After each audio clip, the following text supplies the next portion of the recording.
आमच्या उल्हास माझा न्यूज चॅनलला सबस्क्राईब करा, बेल आयकॉन दाबा आणि पहा उल्हास माझाच्या बातम्या सर्वात आधी आपल्या मोबाईल स्क्रीनवर.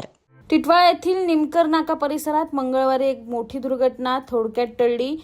MH2 BQ 1151 क्रमांकाची बस स्वर्गवासी आनंदीगे मार्गावरून जात असताना अचानक तिचा ब्रेक निकामी झाला.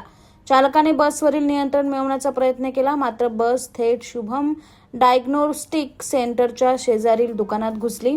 या अपघातात दुकानाचे मोठे नुकसान झाले असून सुदैवाने यावेळी दुकानात किंवा परिसरात कोणी गंभीर जखमी झाले नाही.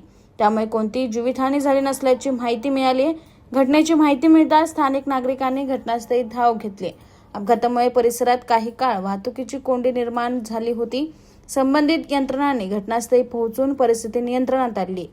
या घटनेमुळे बसच्या तांत्रिक तपासणीसह अपघाताचे नेमके कारण शोधण्याचे काम सुरू असून पुढील तपास संबंधित यंत्रणांकडून केला जात आहे. आमच्या उल्हास माझा न्यूज चॅनलला सबस्क्राईब करा, बेल आयकॉन दाबा आणि पहा उल्हास माझाच्या बातम्या सर्वात आधी आपल्या मोबाईल स्क्रीनवर.